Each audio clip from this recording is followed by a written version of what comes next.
Child labor during the Industrial Revolution. First off, when we ask ourselves what child labor is, we have to wonder, well, is it what we really think it is in the 21st century? Is it having our parents give us chores to do? Is it going and doing errands for our parents? Is it really a chore to do homework at night? Or is there something more?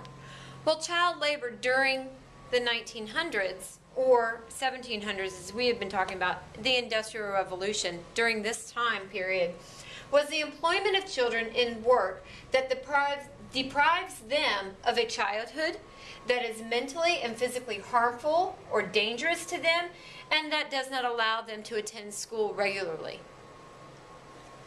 Now, when we really look at child labor, basically where it started was that it reached an all-time high during the Industrial Revolution. Families were extremely poor and were in need of work. This meant that everybody in the household had to work to bring in money just to support the family survival. The Industrial Revolution left village families without the ability to make enough money to support themselves.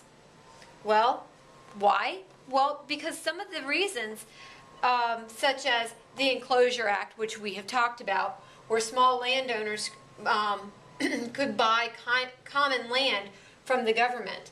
And see, I've already messed up with common land. But anyway, that's supposed to be a B-U-Y and not B-Y. So I see where you saw my mistake. This act hurt the families using the commons to make ends meet.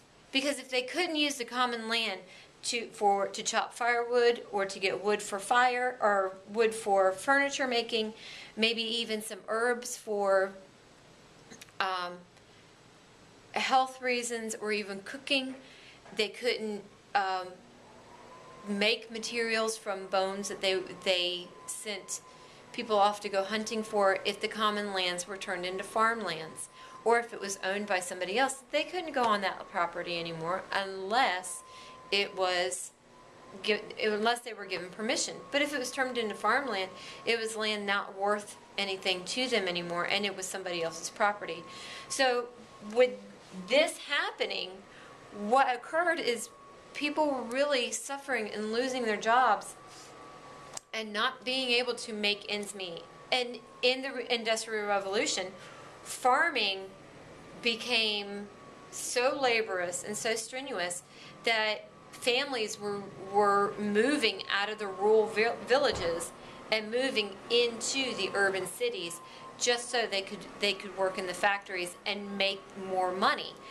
Along with that, what happened is it wasn't just the husbands or the fathers or the men that were making the money. Some women had to go into the workforce and work in the factories as well, along with the children. And it wasn't just boy children or girl children, it was everybody that had to put forth effort, had to work in the factories, had to get those jobs to really bring money in for the family survival. Now, everyone, as I said before, everyone in the family was expected to work to bring money in. Why were children so useful and important to factories and to the workforce? Well, for one, they were smaller in size.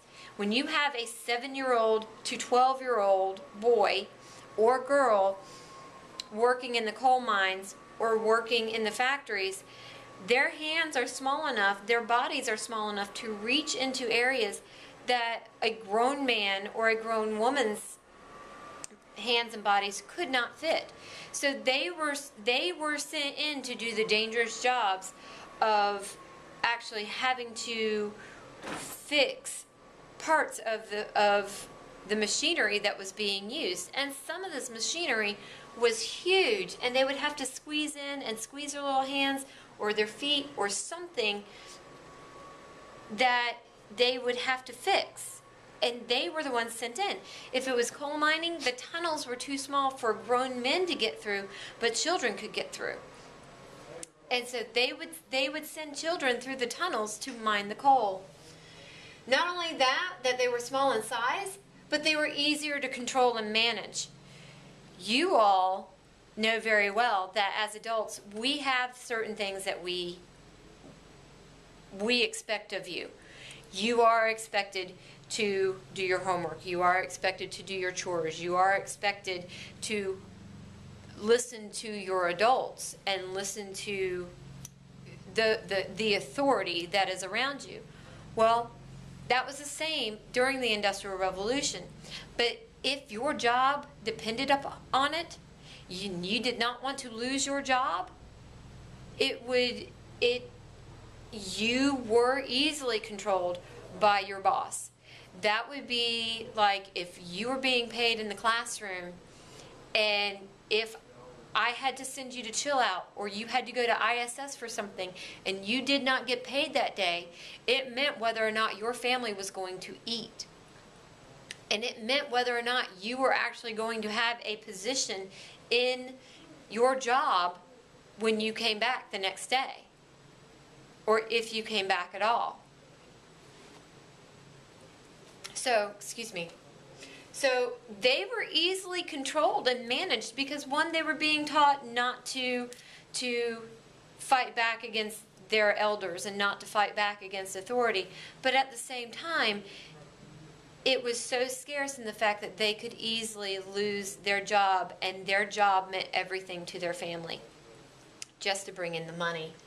And then the other thing is, they were cheap. They got paid less, way less than an adult did. Where an adult may have been paid $1.50 a day for their job in the factory, a child would be paid anywhere from 25 cents to 75 cents a day. That's drastically cheap when you're talking about having to pay people on a workforce. So if you had children versus adults, you were actually paying cheaper to keep the children. That posed a problem that we will talk about in just a few minutes. But the working conditions for these children, they had long hours. 12 to 20 hours a day is what these children worked. Small wages, as again 75 cents a day. And of course, high risk of injury, disability, or amputation. And what I mean by that is, because of their size, because they were sent in to do these dangerous jobs, many of them would lose their arms or their legs, a loss of limb.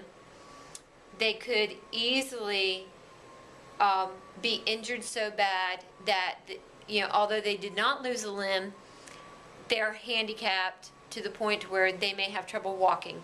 They may not be able to walk anymore. They may have hurt themselves to the point where they could not even work anymore. Or the other thing is that they lost their life. And that's always a terrible issue to face. However, this is what these children were facing.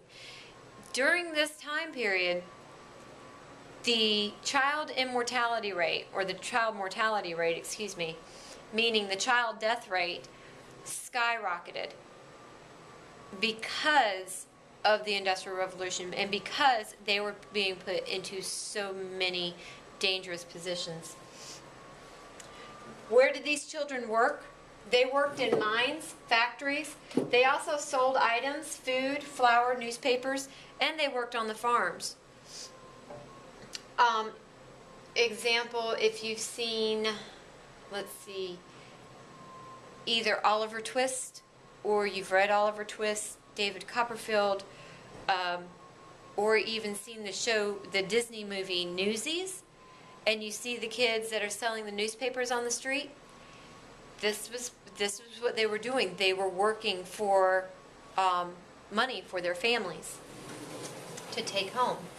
Now, we've talked about the conditions, and we've talked about the pay, and how the children were actually cheaper to employ than adults were.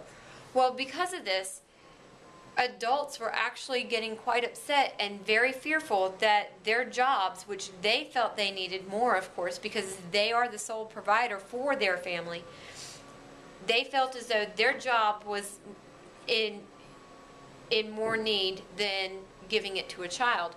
So by the 1830s, 1840s, there were a series of laws that came about to really help bring child labor to an end. Now, some of these laws would affect the hours that the children were working. It would affect the ages that the children started working, whether or not they could go to regular school. These laws are still in effect today.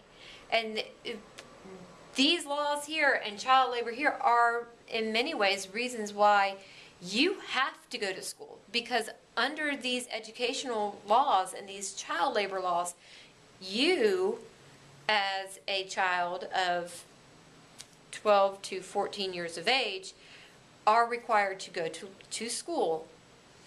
And you at this point in time cannot have a job until you're about 16. You can have a worker's permit with parent consent for about 15 and a half or so. But even then, when you're working in school, you have so many hours that you can work. You have a time period of when you can start, and you can't work on a school day from the hours of 7 to 3. You have to be able to work after that time.